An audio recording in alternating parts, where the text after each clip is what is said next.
AI is taking over the world and it's also managing to dominate fantasy football, with the Fantasy Football Hub's AI team picking up 91 points in game week 1, which is absolutely insane. I thought today, off the back of that, we would look at future teams it is projecting for every single game week, starting off with game week 2, seeing the players it's suggesting, and maybe there's some hidden gems we've not even thought about. Let's go and take a look at this AI draft for game week 2.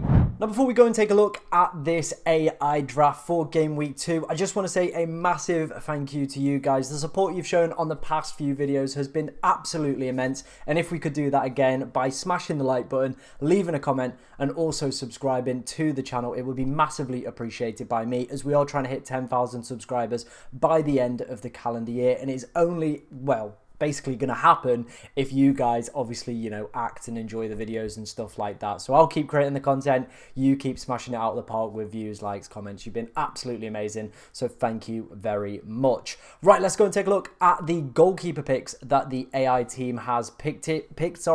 Obviously, if you want to go and check this out for yourself, I will leave a link to Fantasy Football Hub in the description. They are still running their 50% off sale as well, so if you want to take full advantage of that, use all their other amazing features, use my link in the description. It also helps me out a little bit as well, which is great to see, means we can continue to make amazing content for you guys. Right, goalkeeper picks. First up is going to be Vicario. On the bench, they've got Fabianski. There's no real reason to talk about Fabianski. He's just a 4 million goalkeeper who might play. That's the end of that one. Vicario, though, predicted 3.9 points. Now, I don't think he's going to be the highest projected goalkeeper for this week. I would imagine Edison and maybe Alisson take that kind of mantle off him. But at 5 million, I don't think he's a goalkeeper that any of us have considered at all. So it's very interesting that the AI has selected him for this game week. It is a pretty decent fixture. Everton didn't really create too much against Brighton. The only thing I would say is it is Spurs. They've only managed to keep 3 clean sheets in their last 27 games. They're just not a good defence. Ange doesn't really know how to defend in the Premier League, it seems. It seems like his teams struggle with that aspect of their game. So I think Vicario, for me, is probably a no-go. But as we'll see, we'll probably come back to this team next week and kind of highlight everybody's team. And maybe I'm going to look a bit of a boob and he is going to keep a clean sheet. Right, let's move on into the back line. They are starting with Lewis, Gvardiol, Robertson, and on the bench, Stevens and Harwood-Bellis. Let's start off with bench players first because there's not too much to talk about. I think both of these guys are pretty decent 4 million options if you want to go and pick them up, especially Harwood-Bellis. I think he's an absolute quality defender. You could definitely see he is at a Premier League level already. Manchester City Academy and already, you know, promoted twice out of the Championship as well. 3.4 predicted points for both of these guys, so maybe if you are looking for a downgrade on Kwanzaa or just look in the market for a 4 million defender, both of these guys would be great shouts to sit on your bench and have a decent chance of a clean sheet this week against Nottingham Forest. Moving on to the starting players though, we've got Rico Lewis, who we covered in the FPL Experts video. Now, I said for people that were looking at Kwanzaa, this feels very much like you're jumping from one rotation risk to a completely different one as well. Pep's there, Walker will be back at some point, and you imagine in more difficult games, Rico Lewis will be dropping out. However, if you are looking for maybe a 1 or 2 game week punt, he could be a fantastic option. I thought he was brilliant against Chelsea. 4.7 predicted points for him, probably one of the highest we're going to get with a 4.5 million defender this week. You would imagine as well the clean sheet percentage chances for Ipswich at home are going to be at least, I would say, above 50%. So maybe if you are in the market for a 4.5 million defender, could be worth it. And next to him is going to be Gvardiol, 5.9 predicted points over game week 2. Now, interestingly for me, Gvardiol was obviously playing a little bit of a deeper role on Sunday against Chelsea, and I think Rico Lewis and, you know, the absence of Kyle Walker definitely had a part to play with that. And it is something I am monitoring, especially when Kyle Walker does come back into that side, because if he is playing this more deeper position, he is not going to justify that 6 million price tag. It is those attacking returns on top of the clean sheets that make him worth that 6 million. Otherwise, he just feels a little bit redundant, especially when there are other City defenders at that 5.5 million. But let me know what you think about that one down in the comments section. And then the final player is going to be Andy Robertson. Again, I would imagine Liverpool are going to be very, very high up on clean sheet odds for this week. 5.4 predicted points for them at Brentford at home. Realistically, I think Trent is the better option if you're going for the two, but this does save you $1 million, and that allows, a pretty hefty squad further forward. But Andy Robertson, played a good amount of minutes. I would say he is in competition with Tsimikas, and maybe when European football does start to roll around, we might see a little bit more rotation between the two of them, especially with Robertson now starting to age a little bit as well. But if you are looking for a cheaper way into that Liverpool back line, which I would say, are projected to get decent amount of clean sheets over the next few weeks, Robertson could be a man. His attacking data from last season compared to Trent's per 90 data, very, very similar, playing very similar amount of games as well. And I feel he would be a lot higher owned if we knew he was fit and available for the start of the season. So could be a nice differential if you are looking for a Liverpool defender this week. Right, let's move on into the midfield. We're going to start off first with Eze. 6.8 predicted points is immense for a player like Eze. I wasn't overly impressed with West Ham defensively either against Aston Villa, and Eze ran the show against Brentford. Watching that, I had massive FOMO, to be honest. I was like, how am I going to get Eze into my team? I'm absolutely gutted that I didn't end up putting him in and went for Anthony Gordon instead. It was mainly down to obviously the news about him potentially leaving the club, but it didn't happen. Obviously, Fabrizio Romano, just after the deadline, tweeted that, his release clause had expired as well. So that's a little bit frustrating. However, for this game week and future game weeks, he is one of the highest projected midfielders for points over the next 5 to 6 game weeks as well. So definitely a smart recruitment in that 7 million bracket. And I do feel it is only a matter of time before he does pop up with a mega haul in FPL. Next up is going to be a Diego Jota.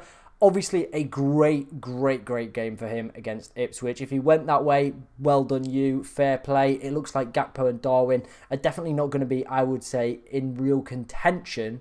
Probably, I would argue, up until maybe European football starts, so match day 5. So for the next few weeks, I would say Diego Jota is going to be a fantastic little enabler, especially if you are obviously, a Haaland draft, you've not got the money to facilitate a Mo Salah move, then he could be a great enabler. But obviously the AI has got both him and Mohamed Salah in their team. They are fancying Liverpool to go and do extremely well. And I think, Salah does represent a great captaincy option this week if you don't have Erling Haaland. A goal and assist on the opening day could have been very, very much more.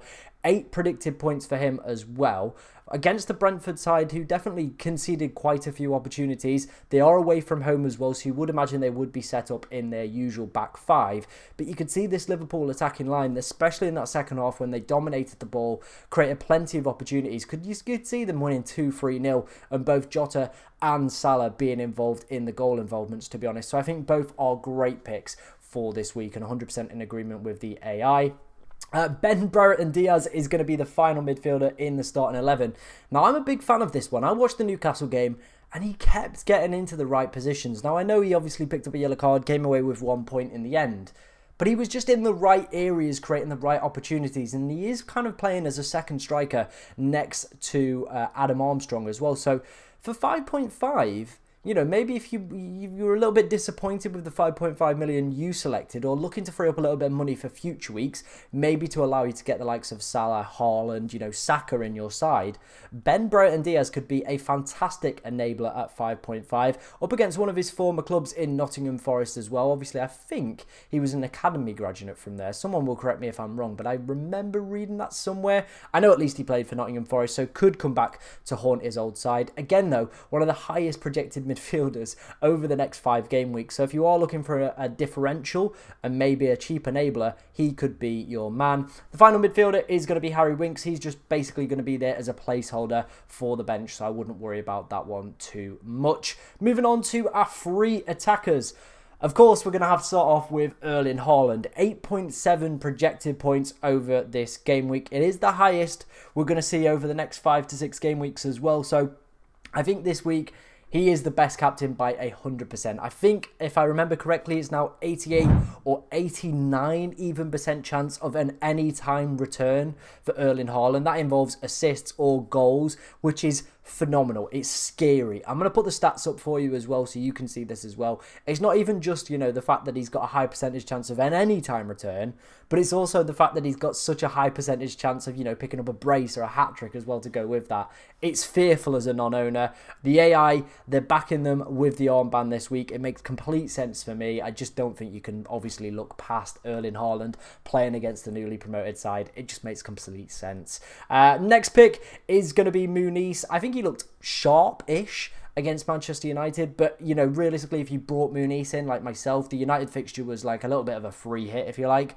We were not really expecting anything and nothing happened, but if he'd got something out of that game, would have been bonus. Now is the run where he should cook theoretically all the way up until game week 6. Leicester at home, Ipswich away, and obviously watching the Spurs game yesterday, there are definitely areas where you can exploit Leicester. I know they fixed things in the second half, but in that first half, you definitely saw some defensive frailties, and I feel a quality attacking side like Fulham at home should get the best, and Muniz should be involved in some of the goals, hopefully this week. And then finally, it is going to be Alexander Isak, 6 projected points for him away at Bournemouth.